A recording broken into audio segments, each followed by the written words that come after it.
talking about how my research will affect my own magazine.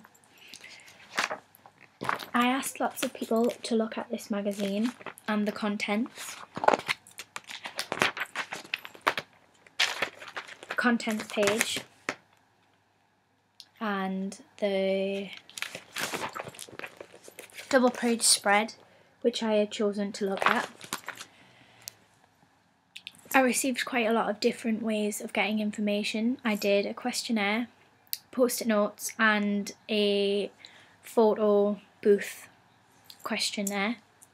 From the research that I've collected, I've realised that that I want to make it more female friendly so that it appeals to more females instead of not just males.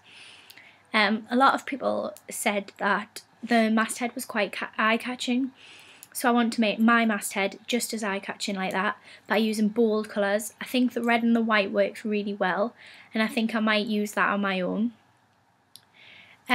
It's very much for a music lover, so I want to have other things inside of my magazine that would appeal to a music lover, so like subscribing to it. If I can put that in mine, then I think I would benefit from that.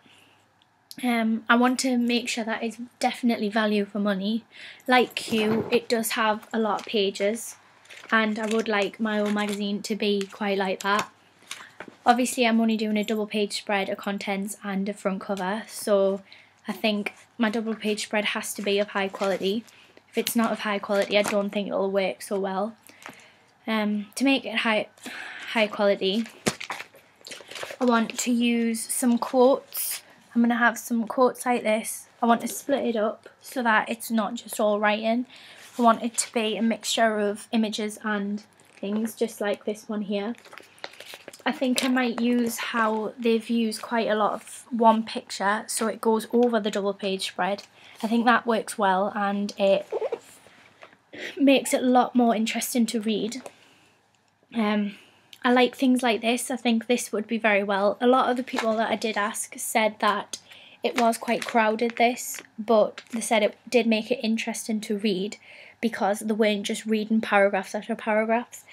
They said that the splitting it up made it much better, so I think I will do that because I think it will appeal to an audience who don't just want to sit and read, especially because it's going to be about a band. I want to get like the different feelings of the band and how things in the band are different from just any ordinary band.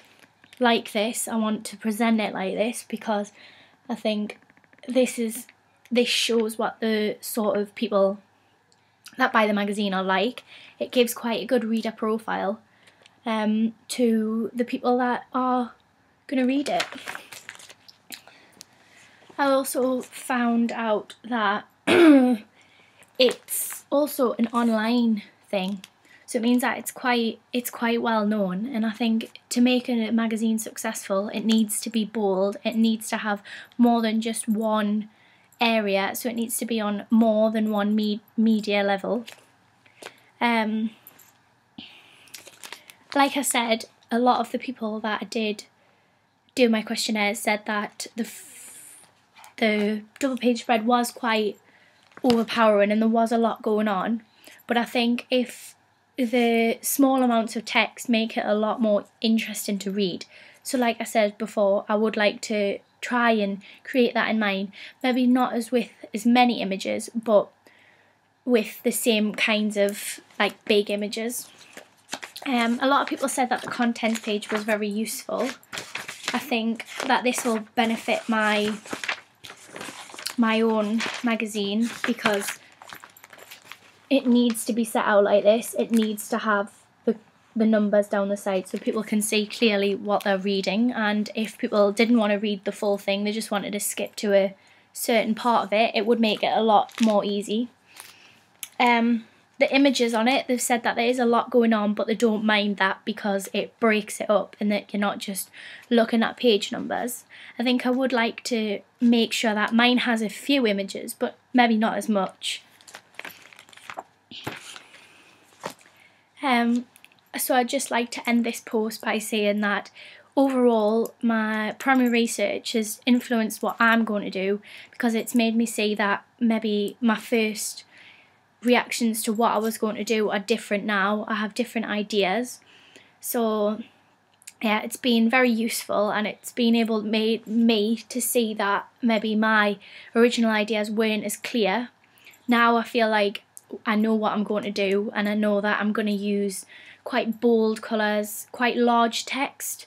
I'm going to make sure that my contents page has the margins and it has the numbers down the side so that people can clearly see where they're looking.